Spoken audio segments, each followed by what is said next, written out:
কাবাব এমন একটি খাবার যা আমার পরিবারের সবার খুবই পছন্দ, বিশেষ করে আমার ছেলেমেয়ের তো কথাই নেই। বিসমিল্লাহির রহমানির রহিম। আসসালামু আলাইকুম, ওয়েলকাম ব্যাক টু এফওএম কিচেন। আজকে তৈরি করে দেখাবো খুব সহজেই বাটাবাটি ঝামেলা ছাড়া চিকেন শামি কাবাব, যা খেতে অসম্ভব মজার। চলুন চলে যাই এফওএম কিচেনে। একটি কড়াইতে 500 গ্রাম মুরগির বুকের মাংস মাঝারি টুকরা করে নিয়েছি। 1 কাপ বুটের ডাল রাত্রে ভিজিয়ে রেখেছিলাম, সেটা দিলাম।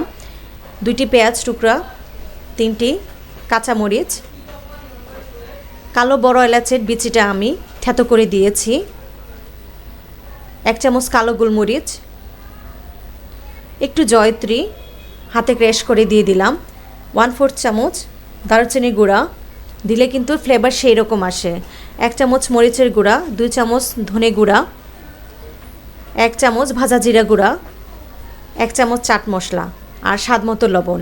চাট মশলাটা কিন্তু অবশ্যই দিবার চেষ্টা করেন, তখন কিন্তু স্বাদটা অনেক ভালো আসে। আর 1 চামচ করে আদা বাটা, রসুন বাটা আর আধা চামচ হলুদের গুঁড়া দিয়ে পরিমাণ মতো পানি দিয়ে আমি মাংসটাকে এখন সিদ্ধ করে নিব। দিলাম 2টি আলু। আলুটা কিন্তু বাইন্ডিংয়ে কাজ করবে। যখন পানিটা এভাবে শুকিয়ে আসবে তখন মুরগির মাংসগুলো আমি একটি প্লেটে তুলে নিব।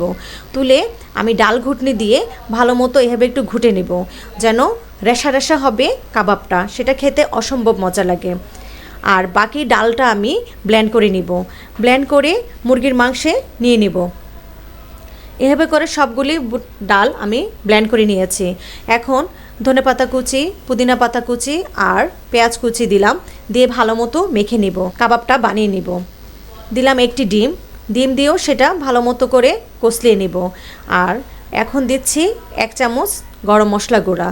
গরম মশলাটা এখন দিলে ফ্লেভারটা ভালো আসে। পেঁয়াজ বেরেস্তাও দিয়ে দিলাম। পেঁয়াজ বেরেস্তা দিলে কাবাবের ফ্লেভারটা সেই রকম আসে। সব কিছু দেওয়ার পরে আধা কাপ ব্রেড ক্রাম্ব দিয়েছিলাম, সেটা স্কিপ হয়ে গিয়েছে, সরি। এখন কাবাবের আকারে আমি সবগুলি কাবাব বানিয়ে নিব। চলে যাই ভাজতে। তেলটা গরম হয়ে গেলে কাবাব দিয়ে এপিট উপিট করে ভেজে নিব। আগুনের ফ্লেমটা কিন্তু মিডিয়াম থাকবে, হাই ফ্লেমে ভাজা যাবে না।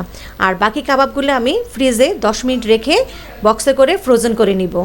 এভাবে ফ্রোজেন করে রাখলে যখন মন চায় তখন খাওয়া যায়। হয়ে গেল খুবই মজাদার চিকেন শামি কাবাব, যা খেতে অসম্ভব মজা। আমার রেসিপিটা ভালো লেগে থাকলে লাইক, কমেন্ট, সাবস্ক্রাইব করে আমার পাশেই থাকবেন।